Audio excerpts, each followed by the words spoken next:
Iglesia amada, estamos en el lugar santo en Jerusalén. Lo que ustedes ven detrás es el monte del templo, el lugar donde hoy en día hay dos mezquitas. Una mezquita con la cúpula dorada, que es el Domo de la Roca, es el lugar exacto donde Abraham estuvo a punto de sacrificar a su hijo Isaac. ¿Se acuerdan cuando estuvimos en Berseba? Dios le dijo a Abraham que tomara a su hijo y que viniera a este monte. Más de 100 kilómetros caminó. 3 días le llevó llegar hasta este monte y en este monte Dios quiso que Abraham entregara a su Isaac. ¿Por qué? No es un Dios sádico, es que la bendición de Dios había tomado el lugar de Dios en el corazón. Y eso le molestó al Señor. Cuando la bendición de Dios toma el lugar de Dios en nuestro corazón, entonces el Señor hay que tener cuidado porque te dice, dame la bendición. Dame el negocio, dame el hijo, dame...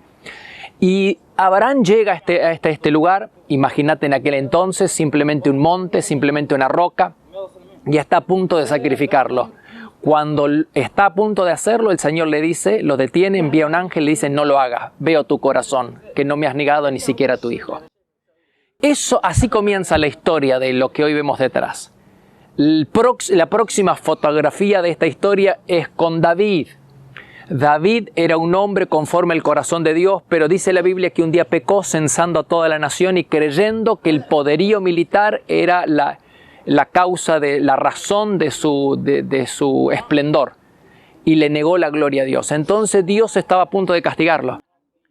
Y Dios le da 3 opciones que él eligiera cómo iba a ser castigado. Y él dice, yo quiero caer en las manos de Dios, que va a ser mucho más misericordioso. Así comienza la historia. El castigo de Dios consistió en exterminar. Vino el ángel de la muerte y David ve el ángel de la muerte donde ustedes están viendo la mezquita. Ve el ángel de la muerte. Y Dios le dice que ahí levante un altar para el sacrificio.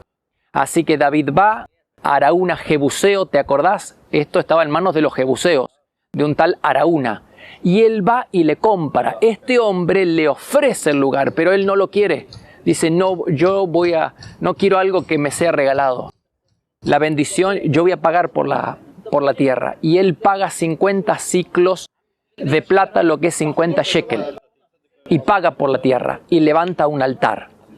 En ese mismo lugar, David quiere levantar el templo, pero Dios se lo prohíbe. Entonces lo levanta su hijo. Dios le dice, tu hijo va a levantar un templo acá. Entonces el primer templo, el templo de Salomón, que es el tabernáculo pero fijo, el tabernáculo de Moisés daba vuelta en el desierto, pero el tabernáculo fijo está en ese lugar. Es el templo de Salomón. El gran templo de Salomón fue construido en ese lugar. Por supuesto que hay algunas divergencias. Hay quienes creen que estuvo al costado de lo que hoy es la mezquita. Hay quienes creen que estaba en donde hoy es la mezquita. Pero ahí estaba el templo. El primer templo, el de Salomón. Ustedes saben que 400 años después fue destruido por los babilónicos. 70 años van al exilio. Vuelven con Zorobabel a construir el segundo templo. Y es mucho menor en categoría, mucho menor, mucho más chico. No tiene tanto el esplendor que tenía el templo, el primer templo. La gente está llorando porque recordaba el primer templo.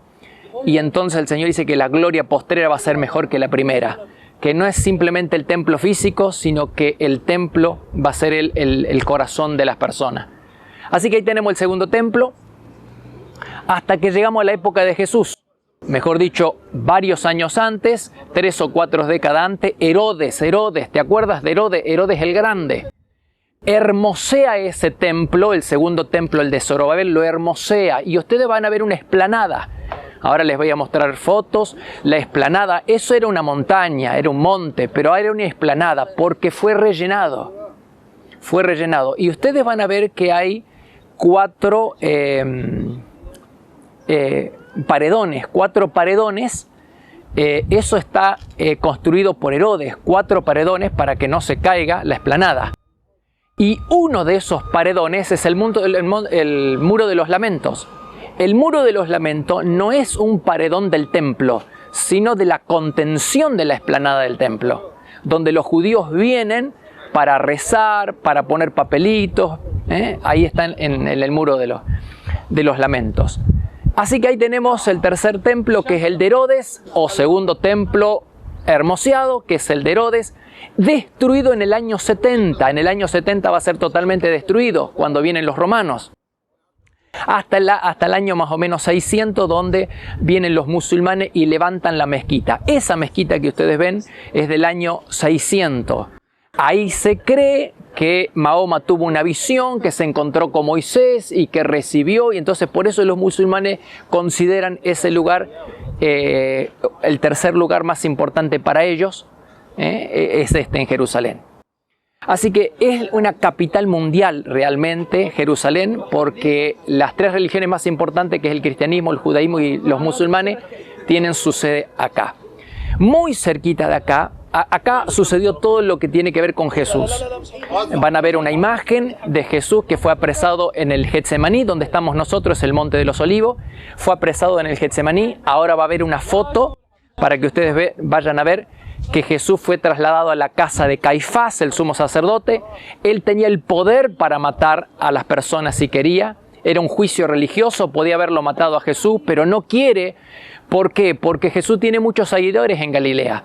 Y eso le va a restar entradas en el templo, le va a restar prestigio social, político, económico. Entonces quiere que los romanos se hagan cargo. Así que lo manda ¿a dónde? A la fortaleza Antonia, donde estaba Pilatos. Pilato dice, no, que lo juzgue Herodes, entonces lo manda al palacio de Herodes, que Herodes el hijo de Herodes el Grande, Herodes Antipa, estaba porque era la Pascua, estaba en la ciudad, así que lo manda al palacio de Herodes. Herodes dice, yo no tengo jurisdicción acá, se lo vuelve a mandar a Pilato, y entonces ahí comienza lo que es la Vía Dolorosa, recibe la aprehensión romana y va al Gólgota, que ustedes van a ver una imagen, que está en uno de los montes muy cercano acá a Jerusalén. Y ahí sucedió todo eso, sucedió acá todo eso. Ahora, si ustedes miran el Gólgota, y quiero una reflexión final, miren el Gólgota, miren el lugar donde pusieron a Jesús. Por favor, observen, trasládense en el tiempo, 2000 años atrás, vean las tres cruces, Jesús y los dos malhechores, vean al que está siendo crucificado en medio, y díganme qué ven. Les pido por favor, en la imaginación viajemos 2000 años. Vayamos al Gólgota, donde Jesús está siendo crucificado. Hay tres cruces, dos a los costados, Jesús está siendo crucificado en medio. Y recuerden las palabras que dijo Pilato, he aquí el hombre. Y díganme qué ven. Por favor, reflexionemos un minuto, díganme qué ven. ¿Qué ven en esa cruz?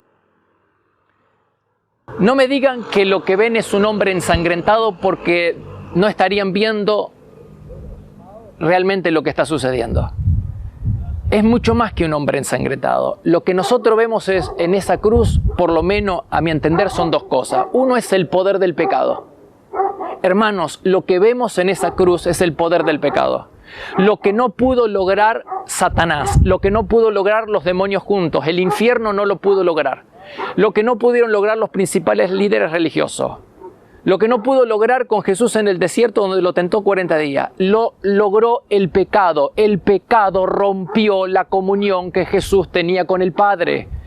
El diablo lo intentó en el desierto, lo intentó muchas veces y no lo logró. El infierno junto no lo lograron. Los principales líderes religiosos no lo lograron. Los romanos no lo lograron. El único que logró romper la comunión de Jesús con el Padre es el pecado. Hermanos, entendamos, no hay nada. El enemigo número uno de los cristianos, el enemigo número uno no es el gobierno, no es Satanás, es el pecado.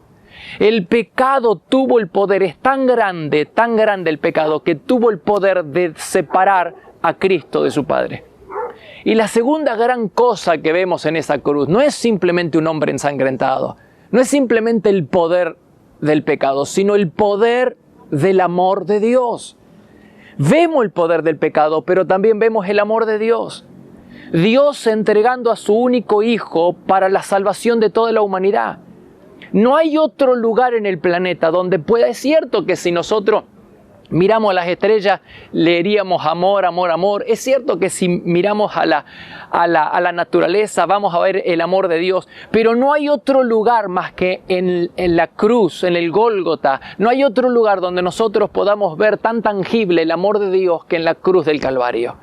Dios entregando a su Hijo entregando su propia vida. ¿Para qué? Para que nosotros pudiéramos tener salvación. Hermanos, no perdamos el mensaje de la cruz. No perdamos el mensaje en el Gólgota. No mires simplemente un hombre ensangretado. Ve que ahí hay amor. Por un lado está el poder del pecado. Alejémonos del pecado. Alejémonos de todo aquello que puede romper nuestra comunión con el Padre. Y veamos el gran amor de Dios por todos nosotros. Que Dios te bendiga.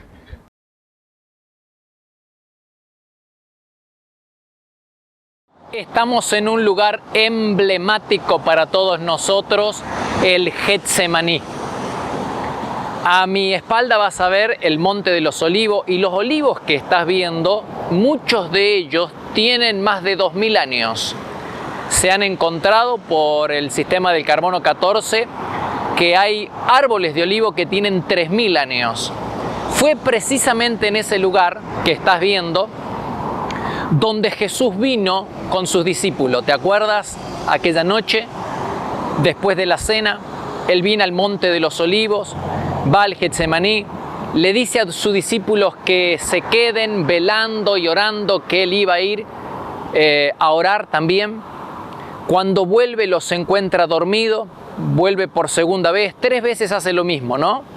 Y siempre los encuentra dormidos y le dice, es tiempo de orar, de velar, y ustedes están durmiendo. No pudieron velar conmigo, no pudieron estar conmigo ni siquiera una hora. Pero lo significativo es lo que hace Jesús en el Monte de los Olivos, en el Getsemaní. Dice que Él se aparta para buscar la voluntad del Padre. Dice en Mateo capítulo 26, versículo 36, llegó Jesús con ellos a un lugar llamado Getsemaní y le dijo a sus discípulos, siéntense aquí mientras yo voy más allá a orar. Fue un poco más adelante y postrándose hasta tocar la tierra con su cara, oró así, Padre, si es posible que esta copa se aleje de mí, pero no se haga lo que yo quiero, sino lo que tú quieres. Si es posible que esta copa se aparte de mí. ¿A qué llama copa? Los sufrimientos. Si es posible que yo cumpla la misión sin pasar por estos sufrimientos, que se haga así. De lo contrario, que se haga tu voluntad. Parece ser que cuando Él entra al Getsemaní, la copa parece ser algo dudoso. Pero cuando Él sale del Getsemaní, está totalmente convencido de que esa es la voluntad de Dios. Cuando Pedro saca la espada y le corta la oreja al siervo del sumo sacerdote, Jesús le dice, mete la espada en tu vaina, porque la copa que el Padre me ha dado para que yo la beba, no la he de beber. Es decir, cuando entra, le dice al Padre, si es posible, pasa de mí esta copa. Parece ser que hay una duda, pero cuando sale del Getsemaní, tiene la certeza de que la voluntad de Dios es que Él vaya a la cruz. ¿Qué significa todo esto, hermanos? Significa de que la voluntad de Dios, Él oró tantas veces como le fue necesario hasta encontrar la voluntad de Dios. Él oró 3 veces. Pablo también dice que oró 3 veces, ¿te acuerdas? Dice que Pablo tenía un sufrimiento físico, un aguijón en la carne, y oró a Dios 3 veces. Por supuesto que Dios no lo sanó, pero sí le dio una respuesta. Entonces, la reflexión que tenemos que hacer es que tenemos que orar tantas veces como sea necesario hasta que Dios conteste, hasta que Dios nos dé una respuesta. La contestación de Dios puede ser un sí a lo que le estamos pidiendo o un no por ahora, pero lo que los hombres y las mujeres de Dios necesitan es que Dios les responda. Y esto es lo que vino a hacer Jesús en el Getsemaní. ¿Tienes tu propio Getsemaní? Un lugar donde vienes a hacerles preguntas al Señor, porque a veces hacer la voluntad de Dios duele. No te olvides que Abraham, justo acá enfrente, vas a ver ahora, tenemos la puerta dorada que está sellada, está cerrada, siempre estuvo cerrada, como la estás viendo en la imagen, siempre estuvo cerrada. Por ahí entró el Mesías. Desde el Getsemaní, aquí, entró por esa puerta al templo o al lugar del templo. Y en ese lugar, Abraham vino con su hijo 3 días desde Berseba hasta este lugar. A veces hacer la voluntad de Dios duele. Hacer la voluntad de Dios para Jesús dolía. Y este era el lugar que siempre escogía el Señor para derramar su tristeza, para hacer preguntas. Era el lugar donde él venía para orar. Su lugar de oración cuando estaba cerca de Jerusalén era el Getsemaní. ¿Tienes un lugar de oración donde derramas tu tristeza, donde le haces pregunta al Señor, donde vienes a derramar tu corazón, donde oras y donde perseveras en la oración hasta que Dios te conteste? No te olvides que Jesús estaba muy triste. Aquí enfrente en el templo reinaba Satanás. Aquí en el templo estaban los hijos del diablo.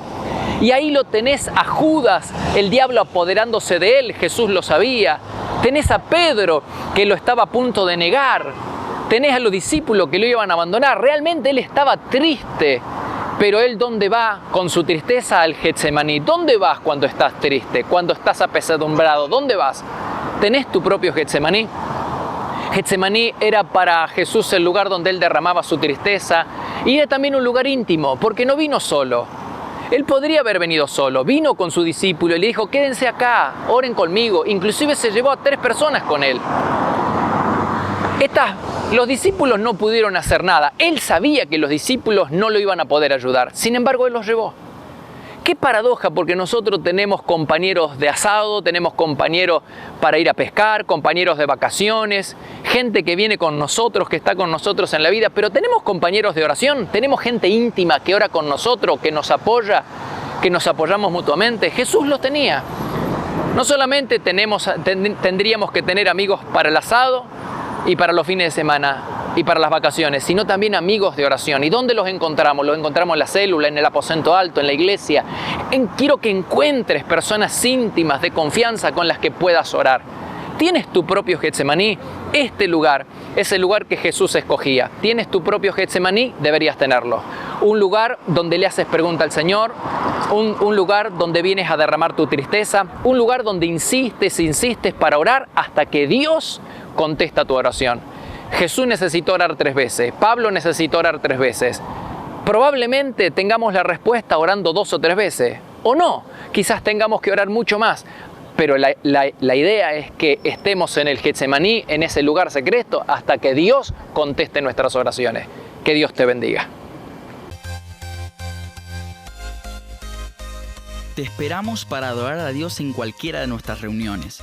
Los martes a las 20:30 horas. Los domingos por la mañana a las 9 y 11 horas. Y por la tarde a las 18 y 20 horas. Para vivir un tiempo diferente donde el poder y la gloria de Dios se pueden disfrutar en libertad. Todos los martes a las 6 de la mañana le entregamos lo primero a Dios. Nos reunimos a orar, buscando su presencia y a tener la palabra de aliento para comenzar el día bendecido. La presencia de Dios se vive en este lugar. Podés visitarnos personalmente en Avenida Castelli 314, Resistencia, Chaco, Argentina. O bien, ver nuestras reuniones en línea en iglesiadelaciudad.com.ar. También podés seguirnos en Facebook, Iglesia de la Ciudad. Por consejería telefónica, podés llamarnos al 0362-443-8000.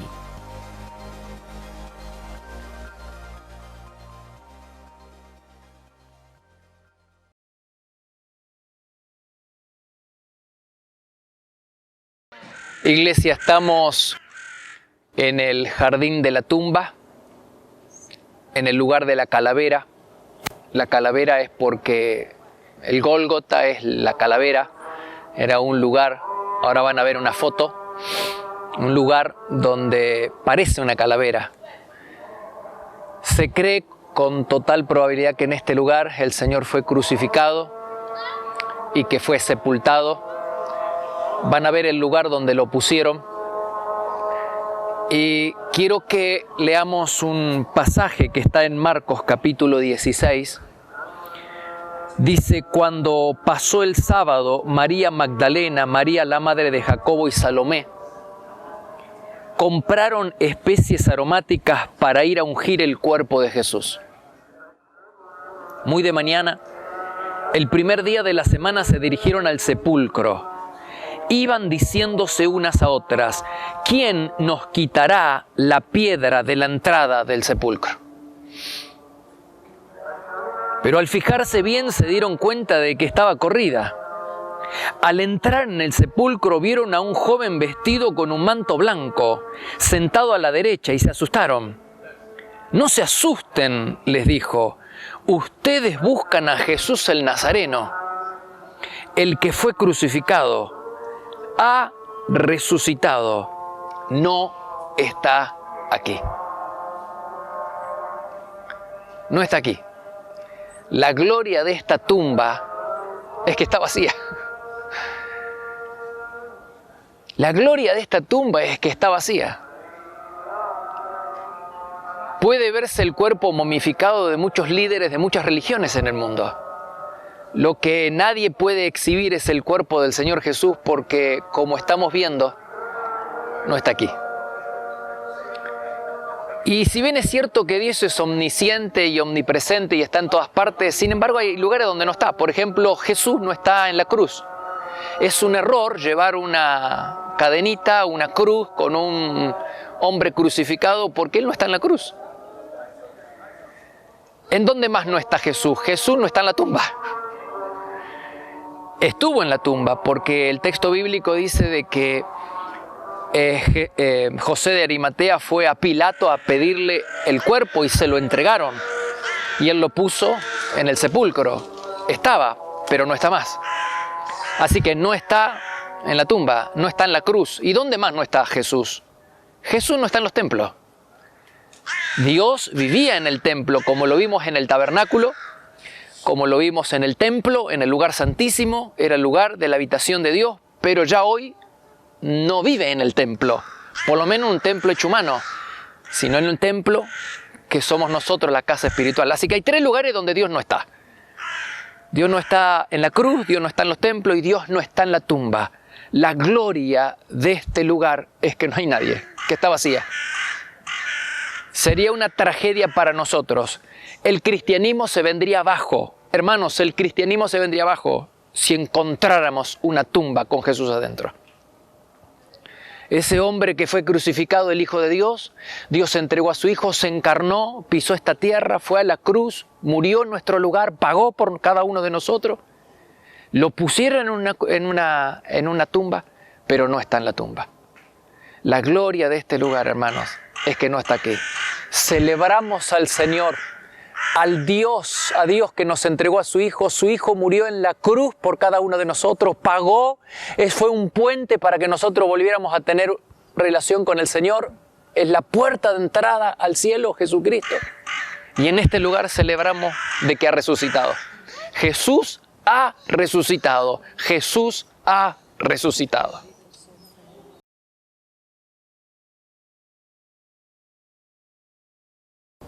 Iglesia amada, estoy en Jafo, lo que antiguamente se llamaba Jope. Seguramente recordarás el nombre de la ciudad donde Pedro recibió la visión de una sábana que descendía del cielo lleno de animales inmundos en Hechos capítulo 10. Aquí estuvo el apóstol Pedro, detrás de mí, en esa iglesia que ustedes ven, que es la iglesia a San Pedro, es una iglesia católica. Se cree que en ese lugar estaba la casa de Simón el Curtidor, donde Pedro se alojaba. Pero esta ciudad es famosa también, la ciudad de Jope, hoy Jaffa, es famosa porque desde acá partió Jonás. ¿Te acuerdas de Jonás? Jonás es un caso serio. Quiero que reflexionemos, tengo algunos puntitos acá. 3 minutos acerca de lo que pasó con Jonás. ¿Por qué digo que es un caso serio? Porque todos nosotros estamos pagando el precio para estar cerca de la presencia de Dios. Bueno, él estuvo dispuesto a pagar un alto precio para alejarse de la presencia de Dios. Por eso es un caso serio, ¿no? Tengo algunas reflexiones espirituales. Jonás nunca quiso rendir su voluntad a Dios. no quiso ser quebrantado por Dios. Él recibe una misión de parte de Dios. Dios le dice que parta y vaya a Nínive y le predique a los ninivitas para que ellos se arrepientan. Pero él no quiere, no acepta, no quiere ser quebrantado, no quiere rendir su vida, no quiere rendir su voluntad a Dios, no acepta la misión. Y desde el momento en que él rechaza el llamado de Dios, comienza un proceso descendente. Su vida entra en un camino descendente. La primera gran reflexión que tenemos para el día de hoy es que la desobediencia se paga. Y no es barata, es muy cara. Aquellas personas que desobedecen a Dios, que rechazan el llamado de Dios, el servir a Dios, van a entrar en un camino tortuoso de sufrimiento, de dificultades. La primera gran reflexión. La segunda gran reflexión es que cuando uno obedece trae bendición, porque al fin y al cabo Jonás obedece a Dios. Dice que cuando estaba en el fondo del mar, dentro del pez, él vuelve a Dios. Y la reflexión, la gran enseñanza, es que no importa cuán hondo hayamos caído en la vida, si nos acordamos de Dios, Dios se va a acordar de nosotros. La tercera reflexión es que el pez vomitó a Jonás, ¿dónde? En el mismo lugar donde él había partido para huir de la presencia de Dios. Dime dónde has perdido al Señor y te diré dónde encontrarlo. Si lo perdiste en la recámara secreta porque descuidaste la oración, es ahí donde vas a encontrarlo. Si lo perdiste porque has pecado, entonces sabes que el camino de regreso es volver a la obediencia. Donde perdiste al Señor es donde tienes que encontrarlo. La tercera reflexión, o cuarta, es que la disciplina de Dios siempre tiene por finalidad bendecirnos. La tormenta que Dios le envía a Jonás no era para destruirlo, sino para corregirlo. No era para matarlo. Dios lo quería vivo, no lo quería muerto. ¿Lo quería vivo dónde? En Nínive, predicando el Evangelio. Tenemos que entender una cosa, que cuando Dios nos lleva al desierto, no es para destruirnos, es para corregirnos, es para prepararnos para un nuevo nivel espiritual, prepararnos para una nueva misión. Las tormentas de la vida nos preparan para un nuevo nivel espiritual. Dios no tiene por finalidad destruirte, Dios tiene por finalidad bendecirte.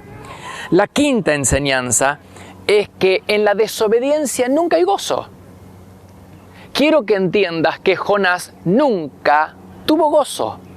Las personas que rechazan servir a Dios, las personas que rechazan el llamado de Dios, que no quieren ser santos, nunca pueden estar gozosas. Tenemos que entenderlo, el gozo proviene de la obediencia a Dios. Cuando uno desobedece a Dios, no puede tener alegría, no puede tener gozo. La sexta reflexión es que la desobediencia es el peor negocio de la vida. ¿Qué es lo que perdió Jonás desobedeciendo a Dios? Perdió todo, perdió la familia, perdió el trabajo, perdió dinero, perdió la relación con Dios y terminó perdiendo ¿qué cosa? El ministerio. Terminó perdiendo el ministerio. Es decir, nunca sabemos cuándo va a venir una tormenta a nosotros, cuándo van a venir las pruebas. Tampoco sabemos cuánto va a durar. Lo que sí sabemos es que si nos resistimos al proceso de quebrantamiento, vamos a prolongar el tiempo de la tormenta, vamos a prolongar el desierto. No sabemos cuándo vienen los desiertos, no sabemos cuándo vienen las tormentas, no sabemos cuánto va a durar, pero sí sabemos o sí podemos determinar si vamos a prolongar la tormenta en nuestra vida o no. Porque si nosotros nos resistimos al proceso de rendir nuestra voluntad, al proceso de quebrantamiento, entonces se prolonga el proceso del desierto. Y esto es lo que pasó con Jonás. Jonás no quiso rendir su voluntad, no quiso ser quebrantado. Y entonces, ¿qué es lo que pasó? Dios tuvo que relegarlo. Lo sacó del equipo, lo puso en el banco. Hermanos queridos, si nosotros nos resistimos al proceso de Dios y nos resistimos a rendir nuestra voluntad de Dios, Dios no nos va a destruir, simplemente nos va a aplazar. Nos va a aplazar, nos va a poner el banco. No vamos a poder ser usados por Dios, no vamos a poder estar en las manos de Dios hasta que nosotros no rindamos nuestra voluntad. Y desgraciadamente hay personas que nunca aprenden en el proceso de quebrantamiento y siempre se quedan en el banco. Siempre hacen banco. Nunca entran al campo de juego. Y hay personas que nunca finalmente aprenden de sus crisis, ¿no? no tenemos ninguna indicación de que Jonás haya continuado con su ministerio, porque al final Jonás va a obedecer, va a ir a Nínive, va a predicar la palabra, pero lo hace de mala gana, con un corazón endurecido, porque él no quería ir a Nínive, porque él no quería, está enojado con Dios, está enojado con los ninivitas que se arrepintieron, está enojado con todo el mundo, hace la voluntad de Dios, va a Nínive, pero lo hace de mala gana. La gran enseñanza que tenemos, ¿estamos sirviendo a Dios de buena gana? ¿O hacemos lo que Dios nos pide, pero con un corazón lleno de amargura, lleno de ira, lleno de resentimiento, de mala gana? La gran lección que tenemos que aprender. No vaya a ser cosa que el Señor nos ponga en el banco. Aquellas personas que quieren ser usadas por Dios, que quieren ser bendecidas por Dios, tenemos que rendir nuestra voluntad, tenemos que aceptar el proceso de quebrantamiento, rendir cada área de nuestra vida al Señor, porque si no lo hacemos, banco, banco, banco. Que Dios te bendiga. Tu primera cita. Descubre las claves para que tus oraciones sean contestadas. Aprende a escuchar la voz de Dios y experimenta la llenura del Espíritu Santo. Comienza a disfrutar de un verdadero avivamiento en tu vida. Adquirí este y otros libros en nuestra página web www.placeresperfectos.com.ar y recibilo en el lugar donde estés.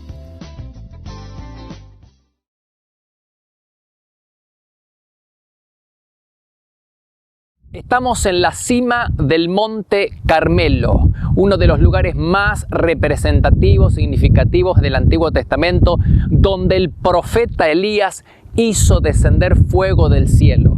Es uno de los montes más altos. Ahora van a ver algunas imágenes porque desde este lugar uno puede ver todo el ancho del país. Van a ver que muy cerca de nosotros está Cesarea y detrás de Cesarea está el mar Mediterráneo. Y a lo que es mi espalda van a ver que está allá Jordania. Así que van a ver el ancho del país. Y fue en este monte donde Elías desafió a Acab. Acab era el rey de Israel, pero junto con su esposa mantenían un culto idolátrico. 450 profetas de Baal, 400 profetas de Acera, 850 profetas que habían sido desafiados ¿por quién? Por Elías, para que demostraran al pueblo quién era el Dios verdadero. Planteó un desafío, hacer descender fuego del cielo, y te acuerdas todo un día pidiendo a Baal que hiciera descender fuego, y en tono sarcástico, burlón, diciéndole dónde está el Dios de ustedes, quizás está en el camino, quizás está en el baño. La cuestión es que él hizo descender fuego en este lugar. Ahora, lo que me llama la atención y la reflexión espiritual es que el pueblo estaba acampado en los alrededores, en la ladera de este gran monte. Aquí está el profeta Elías haciendo descender fuego del cielo, y entonces al final del día hubo un avivamiento. Toda la nación dice que se postró rostro en tierra y reconoció que Jehová era el verdadero Dios. Imagínate ese cuadro. Un avivamiento de repente, una predicación que trae a toda una nación a Jehová, trae toda una nación a Dios. Y hay algo significativo, porque el profeta Elías, en lugar de alegrarse, se debe haber alegrado, pero en lugar de estar ocupado en festejar el triunfo y el avivamiento, toda una nación que se vuelve a Jehová, él está preocupado en los profetas de Baal. Dice la Biblia en Primera de Reyes capítulo 18 versículo 40, Elías ordenó: atrapen a todos los profetas de Baal, no dejen que escape ninguno. Entonces los agarraron a todos, y Elías los llevó al valle de Cisón y allí los mató. Hay un avivamiento, una nación que se vuelve al Señor, y en lugar de alegrarse, la preocupación de Elías es que no escape ninguno de los profetas de Baal. Cualquiera de nosotros diría: el triunfo está asegurado, la nación se volvió al Señor, que hagan lo que quieran. Sin embargo, él está interesado en que atrapen a los profetas de Baal, aquellos que habían iniciado la llama de la rebelión y de la idolatría en el pueblo de Israel, que los atrapen y él los va a exterminar a todos. ¿Por qué hace eso? Primero, porque hay un mandato bíblico. Pero lo segundo es porque hay una profunda enseñanza espiritual, que no solamente es malo pecar contra Dios, lo hemos visto muchas veces, lo peor de pecar contra Dios es llevar a otros a pecar. Y estos profetas sueltos eran el germen de la idolatría en cualquier momento. Ellos podrían volver a encender el germen de la maldad y de la idolatría en el corazón de la gente en cualquier momento. Por eso Elías sabe que peor que pecar contra Jehová es llevar a otros a pecar contra Dios. Eso le trae muy malos recuerdos a Dios. Cuando nosotros pecamos y llevamos a otros a pecar, eso le trae muy malos recuerdos a Dios, porque esto ya lo hizo Lucifer, que no solamente pecó contra el Señor, sino que arrastró 1/3 de los ángeles del cielo a que se rebelaran contra Dios. Así que él quiso exterminar con la idolatría en Israel. Por eso manda a matar a todos los profetas de Baal. La gran enseñanza que tenemos es que en este monte, junto con ustedes, nosotros vamos a hacer una oración, todos los pastores, donde una oración de confirmación. Volvemos a ratificar nuestro compromiso, nos volvemos a comprometer delante del Señor que vamos a seguir a un solo Dios, a nuestro Señor Jesucristo. Que Dios te bendiga.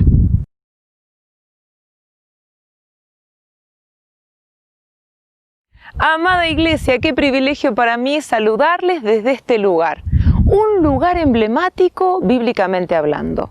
En este sitio desde el que podemos tener una vista panorámica, casi una vista aérea desde la que tendríamos, por ejemplo, desde un avión. Podemos ver todo el ancho de Israel y detrás, allá, tenemos el monte Tabor, el monte de la transfiguración. Más atrás, cubierto ahora con nieves, en las primeras nieves que han caído en este invierno, el monte Hermón, dividiendo Israel de Siria y del Líbano. Es un lugar muy especial en el que estuvo, como el pastor ya les habló, Elías desafiando a todos aquellos que practicaban la idolatría y que estaban a la cabeza de este movimiento, como es el rey Acab y su esposa Jezabel. Y a mí me gustaría agregar tal vez algunas enseñanzas muy cortitas respecto de Elías. La primera enseñanza es en Primera de Reyes capítulo 17 versículo 1, cuando se presenta en la Biblia a Elías, solo se dice su procedencia. Se dice que es de Tisbé de Galaad y no se agrega nada más. Y él recibe una palabra y se presenta delante del rey Acab con esa palabra de que no iba a llover.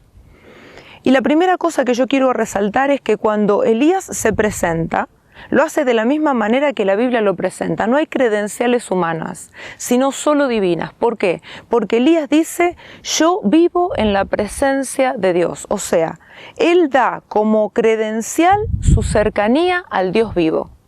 Vive Jehová en cuya presencia yo vivo. Esa es la palabra de Elías. Un hombre que no muestra ningún título académico, que no muestra ningún grado profesional, pero lo que muestra es infinitamente superior, porque son credenciales divinas y no humanas. Él va a hacer la obra del profeta con aquello que Dios le provee. No podemos hacer la obra espiritual con herramientas humanas. Tenemos que aprender a capacitarnos ¿dónde? Y ahí va la segunda enseñanza. Elías era un hombre del sitio secreto. Elías dejaba el sitio secreto solo cuando tenía una palabra de Dios. Dice que Elías recibió una palabra, iba, la daba y volvía al lugar secreto. Debemos aprender que la tarea espiritual se hace con herramientas espirituales que se adquieren en el lugar secreto. Y la última enseñanza, que muchas veces la perdemos de vista, es que cuando Elías va a ser arrebatado, hay algo que muchas veces lo soslayamos. Dicen que las compañías de profetas que habían en Gilgal, en Betel y en Jericó, sabían que ese día Elías iba a ser arrebatado. Y se lo dice en Eliseo. ¿Qué habla esto? Habla de que Elías, el gran profeta, preparó a la siguiente generación para que aun cuando la idolatría todavía permanecía, hubiese un rumbo marcado por aquellos que eran apasionados por el Señor. Todos esos jóvenes que no conocemos sus nombres estaban conectados a la fuente y conocían lo que Dios iba a hacer porque sabían que Elías iba a ser llevado. Yo quiero alentarles a todos aquellos que están ejerciendo cualquier función de liderazgo. Tal vez en tu célula tengas una sola persona, pero ¿cuál es tu función? Llevarlas a la presencia del Señor para que experimenten avivamiento y aprendan a escuchar la voz de Dios, porque esa es la principal lección de la vida de Elías. Con esta palabra te bendigo y con esta palabra me despido. Dios te bendiga abundantemente.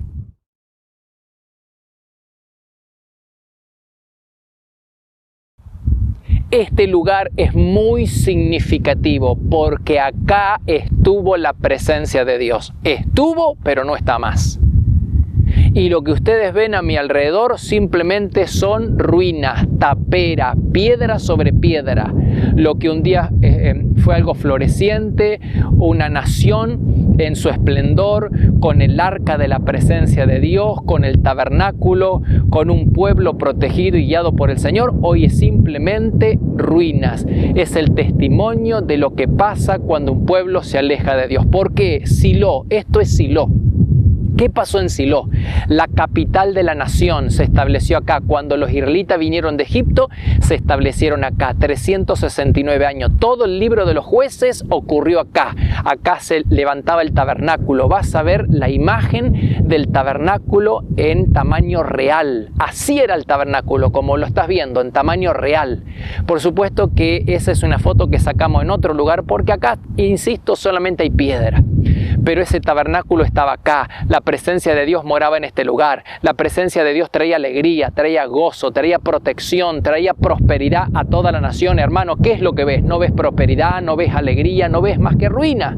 ¿Y por qué se terminó esa prosperidad? ¿Por qué se terminó ese esplendor? ¿Por qué se terminó esa nación? Y hoy este lugar que debería pertenecer a los israelitas pertenece a los palestinos. ¿Por qué? Porque la única razón se llama el pecado. Dios se fue, mejor dicho, lo echaron. ¿Se puede echar a Dios? Sí, Señor, se puede echar a Dios. Puedes echar a Dios de tu vida, puedes echar a Dios de tu casa, puedes echar a Dios de tu familia. La única forma que te aleja de Dios es el pecado. Acá vivía Elí, ¿te acuerdas de Elí y de sus hijos sinvergüenza? La Biblia dice que era una sinvergüenza, que no le tenían respeto al Señor, que se acostaban con las mujeres que servían a las puertas del tabernáculo. Estaba Elí que toleraba ese pecado, y entonces Dios se cansó y dijo: acá no hay lugar para mí. Cuando tú deshonras a Dios y perseveras en pecar, en desobedecer y en deshonrar al Señor, el Señor se marcha. Icabod, ahí dice Icabod, la presencia se fue. Este es el lugar donde Ana vino a derramar su corazón pidiéndole a Dios un hijo, y Dios le dio un hijo y ella vino y se lo entregó. Todo esto sucedió acá, pero hoy no es más que ruina, no hay más esplendor, no hay más prosperidad, no hay más nación, no hay más nada, porque ellos echaron a Dios. La reflexión que quiero hacer en el día de hoy es que nosotros mantengamos la integridad, mantengamos la santidad, mantengamos el servicio, el primer amor con el Señor. Por eso vas a ver una foto. Hemos decidido en este mismo lugar, hemos decidido renovar nuestro compromiso de fidelidad, servicio a nuestro Señor. Vas a ver la foto, cómo estuvimos 2 horas en este lugar. Levantamos un altar de adoración, un culto de gratitud, y donde le pedimos perdón al Señor por haberle sido tantas veces infiel, por haber desobedecido, por haber vivido independiente de Él, por haber vuelto a la autosuficiencia. Hemos pedido perdón y hemos renovado nuestro voto de compromiso y servicio al Señor. También lo hemos hecho como pareja. Todos los pastores, estás viendo fotos de todos los pastores que han renovado, que hemos renovado nuestro compromiso de fidelidad a nuestros cónyuges, pero primeramente lo hicimos con el Señor. Y hemos elegido este lugar. Lo íbamos a hacer ayer en Caná, pero había mucha idolatría, y este es el lugar indicado, el lugar preciso para poder renovar nuestro voto de servicio, de compromiso y fidelidad al Señor. Y te animo a que hagas lo mismo. Por favor, pega una vuelta más. Mira, observa lo que te estamos mostrando. Ruinas, solamente ruinas. Así como te mostré lo que pasaba en Sodoma y en Gomorra, te muestro lo que pasó en Silo. Hoy no hay nada, hoy solamente hay piedra. La gente viene a sacarse fotos con las piedras. La presencia no está, se fue, lo echaron.